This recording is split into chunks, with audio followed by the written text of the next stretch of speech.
contexte du Collège national des sages-femmes, il y a eu des réflexions en interne au sein de la commission scientifique du collège. On avait une personne au sein de la commission scientifique, Yann Sellier, qui est sage-femme, mais aussi docteur en virologie. Et donc, il a été, on va dire, la personne qu'on a sollicitée. On a vu ce qui se passait en Chine, les sources d'information. Il paraissait important, du moins, qu'on ait une cellule de veille au départ pour justement faire le lien. Début mars, donc le 12 mars, quand on a vu l'ampleur des choses, on a envoyé une saisine officielle au ministère, c'est-à-dire à la DGS, pour savoir un peu comment les choses allaient se formuler sur le plan professionnel et comment nous, les sages-femmes, allons nous adapter à ce contexte. Pour nous, les naissances continuent. On ne peut pas appuyer sur pause. On a quand même 2000 naissances en France par jour. Ça nécessite déjà d'avoir un langage clair, en lien avec les données scientifiques qu'on avait à ce moment-là, qui ne soit pas en contradiction avec ce que disent d'autres instances. Après cette saisine, on a eu donc le conseil d'administration du collège le 14 mars, où là, Yann Sellier nous a fait toute une revue de littérature sur ce qu'il y avait sur justement le Covid. Et c'est de là qu'on a publié un guidelines pour la pratique des sages-femmes relative au Covid-19.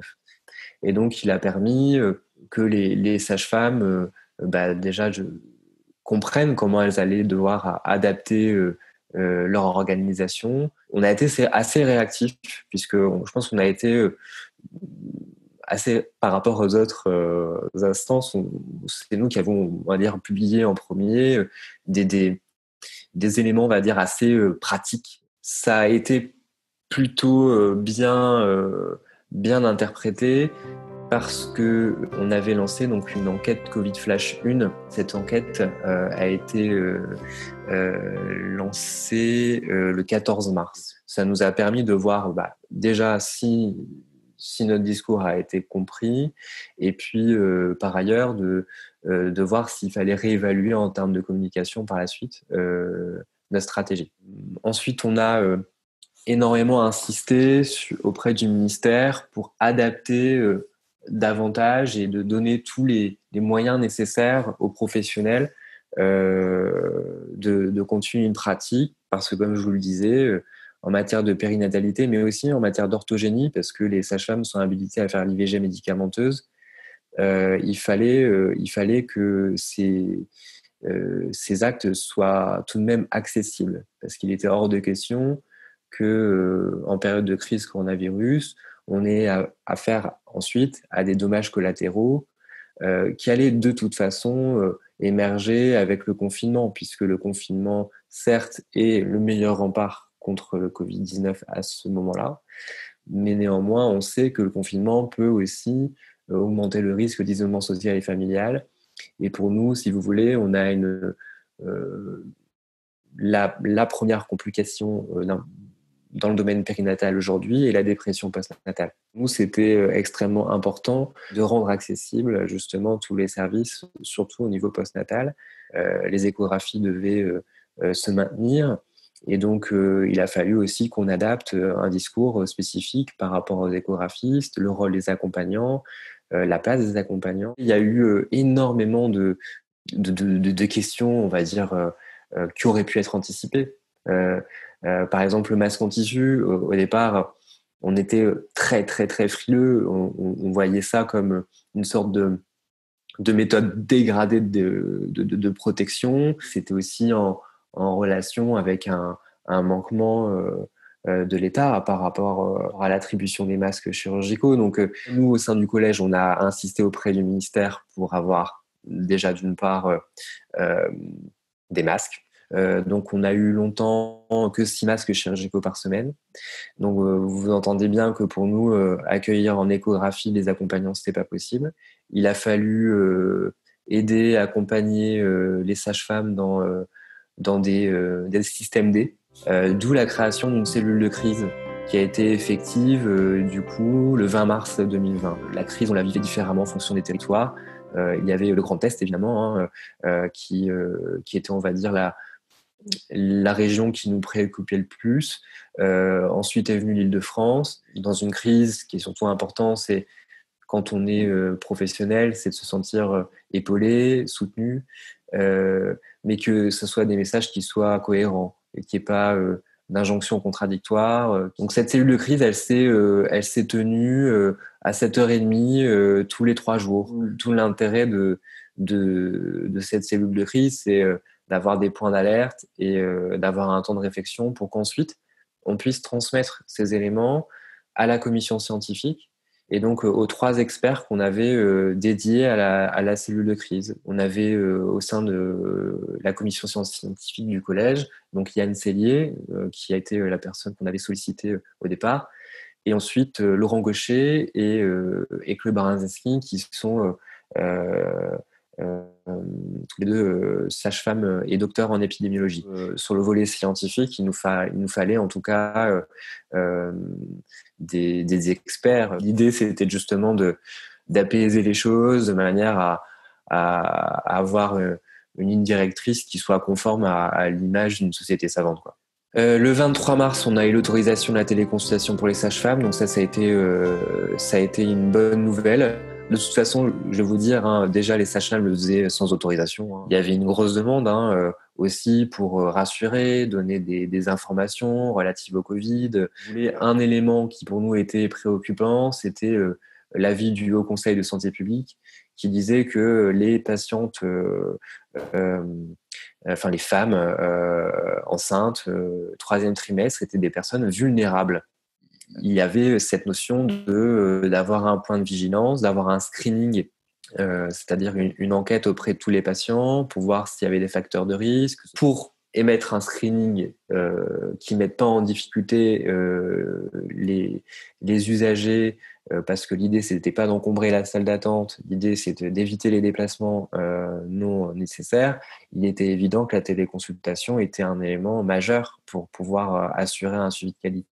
Cette téléconsultation fut autorisée et dans le cadre de l'état d'urgence en fait qui avait été déclaré dans le cadre du Covid-19. Le 25 mars, on a donc eu la publication de la fiche pratique relative à l'activité des sages-femmes libérales, parce que si vous voulez, certes, les établissements de santé ont dû réagir, mais au sein même de leur établissement. Et donc, il fallait accompagner aussi les sages-femmes qui travaillaient dans d'autres modes d'exercice. Là, aujourd'hui, on a en ce moment 60-70% des sages-femmes qui travaillent dans des hôpitaux. Donc, on a quand même une forte progression des sages-femmes libérales. Donc, c'était important pour nous aussi d'avoir des préconisations pour les sages-femmes pour justement adapter leur organisation, leur cabinet, etc. Cette fiche pratique relative à l'activité, elle a été publiée avec évidemment l'Association nationale des sages-femmes libérales et puis le syndicat pour justement aborder la téléconsultation et le cadre de la téléconsultation. Le 31 mars, il y a eu une demande qui est faite auprès du ministère pour allonger le délai pour l'IVG médicamenteuse, mais aussi pour l'IVG instrumentale. Alors, pour l'IVG médicamenteuse, on a obtenu donc une augmentation de délai de 15 jours. En revanche, pour l'IVG donc instrumentale, il y a eu un refus de la part du ministère. Ce qui pose un peu problème aujourd'hui parce que, si vous voulez, maintenant, pour les patientes qui sont en dehors de ce délai-là, il faut savoir qu'il y a eu fermeture des frontières et donc pour beaucoup de femmes avant, il y avait la solution de partir aux Pays-Bas, par exemple, ou en Belgique. Là, avec la fermeture des frontières, c'est impossible. Et donc, la seule solution qu'on a aujourd'hui pour faire donc une interruption volontaire de grossesse, c'est de considérer comme une interruption médicale de grossesse sous motif psychosocial, ce qui est quand même pas forcément idéal. Le 2 avril, donc, on a fait une publication des réponses rapides avec la Haute Autorité de Santé. L'idée, c'était que on avait donc à la fois donc le commission scientifique du collège qui avait été saisi par rapport à cette crise de Covid. On avait donc créé cette cellule de crise pour afficher une unité, faire en sorte qu'il y ait une cohérence au niveau de notre profession. Maintenant, il nous fallait aussi avoir une cohérence avec les autres professionnels. Il y a eu ces réponses rapides qui ont permis de mutualiser les différents travaux qui ont été faits par les sociétés savantes. Je pense à au Collège national des gynéco-obstétriciens, je pense à la Société française de néonatologie, je pense à la SFAR, etc. On a essayé de tout mutualiser de manière à ce que tous les établissements, les réseaux de santé puissent s'emparer de ces réponses rapides et faire en sorte que, oui, au niveau des territoires, il y ait une certaine cohérence et que chacun n'agisse pas dans son coin, quoi. Ensuite, le 28 avril, on a donc lancé l'enquête Covid Flash 2. L'enquête Covid Flash 1 a vraiment été de se dire, était plutôt très simple sur le contenu. C'est quelle activité vous avez déprogrammée, qu'est-ce que vous avez gardé comme activité. Et donc les données sont plutôt rassurantes parce qu'on a quand même vu une grande majorité des sages-femmes continuer leur activité. Et donc on a lancé l'enquête Covid Flash 2 qui va bientôt être publiée là. Et qui, elle, a beaucoup insisté sur à la fois la coordination ville-hôpital, parce qu'il nous fallait désengorger les établissements. Cette étude, elle a vraiment travaillé là-dessus. Elle a étudié tous les volets, tous les modes d'exercice, que ce soit les PMI, que ce soit les hôpitaux, que ce soit libéral. Bref, tout a été intégré et ça a permis aussi d'évaluer la téléconsultation. Le 29 avril, en interne, on avait déjà quelques données par rapport à l'enquête santé et travail des sages-femmes. Et donc, on savait que c'était compliqué pour beaucoup de sages-femmes en France. On a pris contact avec l'association SPS, qui est une association qui a pour objectif, qui a une hotline pour mettre en lien des professionnels de santé, que ce soit un médecin généraliste, etc., et un psychologue, pour justement évaluer et voir quelle stratégie de soutien on peut avoir, de voir comment on pouvait améliorer la qualité de vie au travail. Il faut savoir que beaucoup de sages-femmes ont, surtout dans les hôpitaux, mais aussi en libéral, ont tourné tous les jours. Le 30 avril, on a eu l'actualisation des réponses rapides dans le cadre de la HAS. On avait toujours de nouvelles questions et donc pour nous, c'était aussi l'occasion de refaire le lien avec la HAS, de dire écoutez, ça là, il faut vraiment qu'on actualise. Ça a été surtout sur le rôle des accompagnants en fait, où là, il a fallu qu'on trouve une solution. Parce que le lien d'attachement avec le nouveau-né, c'est important aussi. Et en fait, les études le montrent. Il y a une commission spécifique sur les mi-jours qui montre bien l'importance de l'attachement et donc il fallait toujours qu'on se dise ok, il y a le Covid, mais c'est toujours cet équilibrage qui peut paraître compliqué par ailleurs quand on est à l'extérieur. Ensuite, le 15 mai, donc on a mis en place un webinar sur le thème du déconfinement. Le virus circule toujours. On a eu beaucoup de questions relatives au déconfinement. C'est-à-dire qu'il y a eu toute cette stratégie de il faut qu'on cadre les choses pour que le confinement tout aille bien. Et puis après, des annonces du Premier ministre nous disant le déconfinement, etc. Et donc ça a été aussi un gros sujet parce que pareil, dans le cas du déconfinement, j'avais aucune information de la part du ministère. C'est-à-dire que on a appris comme tout le monde le zonage avec des zones oranges, vertes et rouges. On a appris comme tout le monde que au final, zone orange et verte, des différences, je savais pas trop. Ok, donc avec ça, il faut qu'on mette en place des préconisations pour nos collègues. Comment va-t-on faire? Et à la fois, le déconfinement il était important pour nous parce que on avait toujours cette idée qu'il y avait la partie invisible de l'iceberg, la dépression postnatale et les IVG, où vraiment on était très inquiets. On avait quand même cette vision du déconfinement comme quelque chose de positif. Malgré tout, on avait toujours cette inquiétude est-ce que c'est pas lâcher les vannes? Est-ce que c'est pas justement de nouveau avoir une deuxième vague alors que jusqu'à maintenant on a fait tout ce qu'il fallait au vu des résultats en tout cas. En tout cas, tout ce qu'on pouvait faire avec les moyens qu'on nous avait donnés.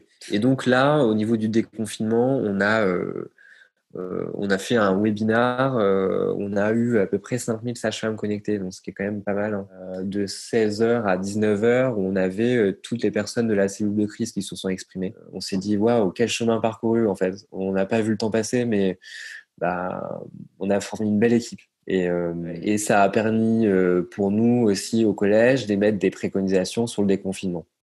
Donc l'idée, c'était justement de revoir un peu, d'alléger un peu les,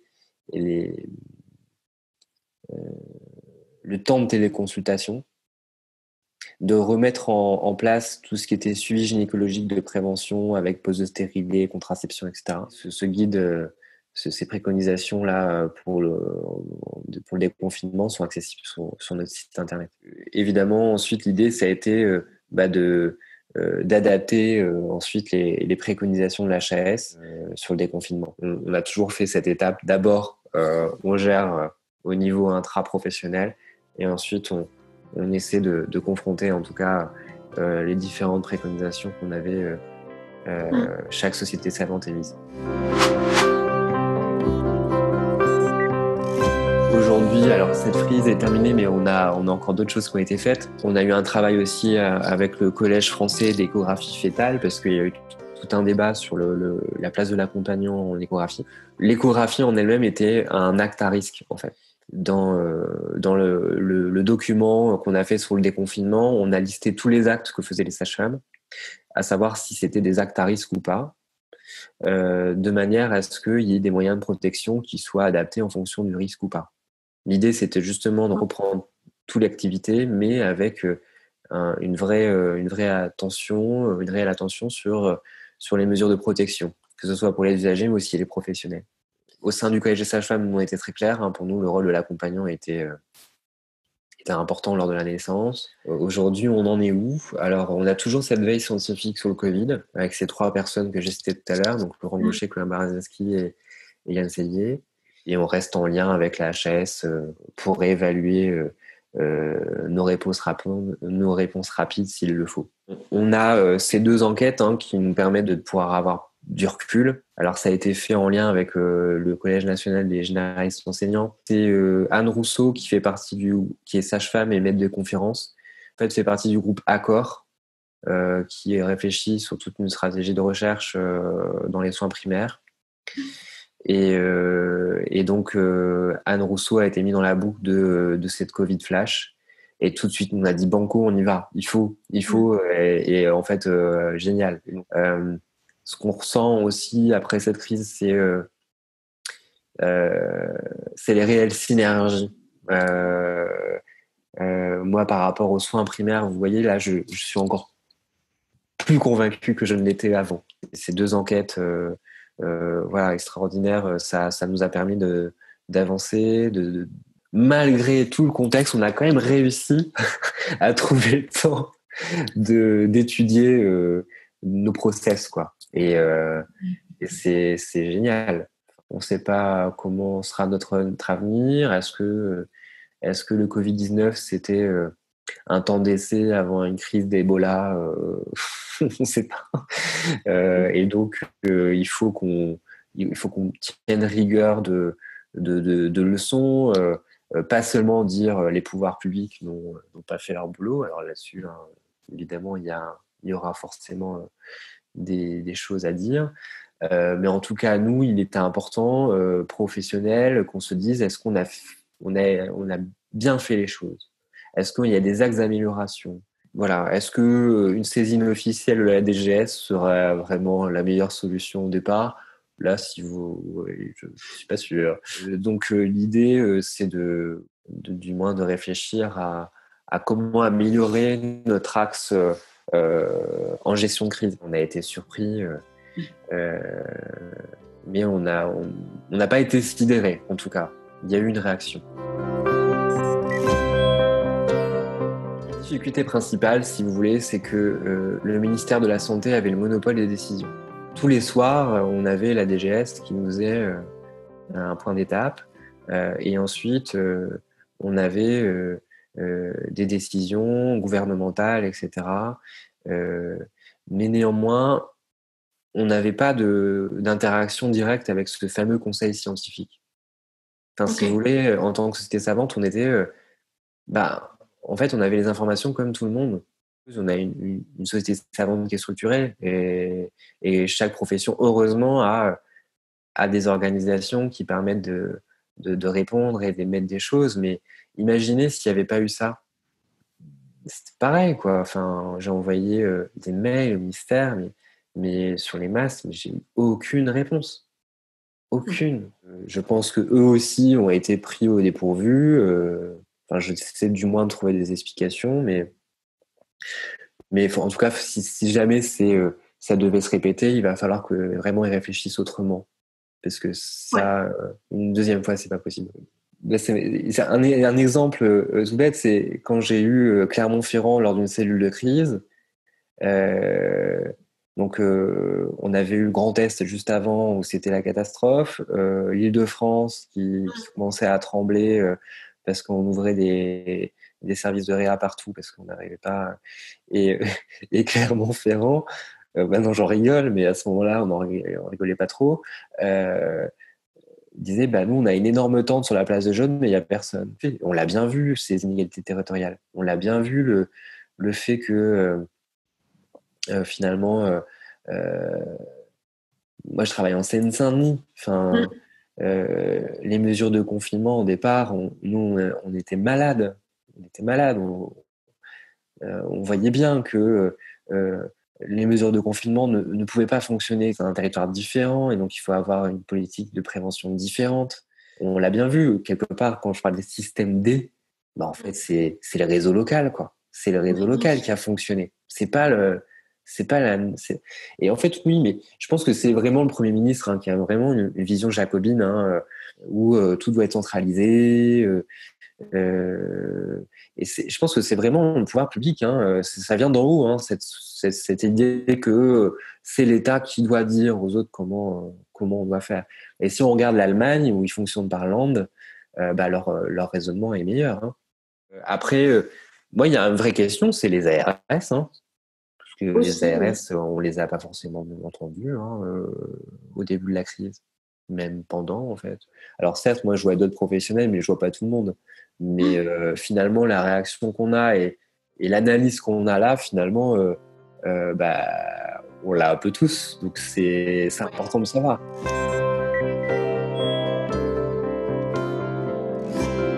Elle existe sur plein d'autres sujets, mais je pense que sur la gestion de crise, pas trop.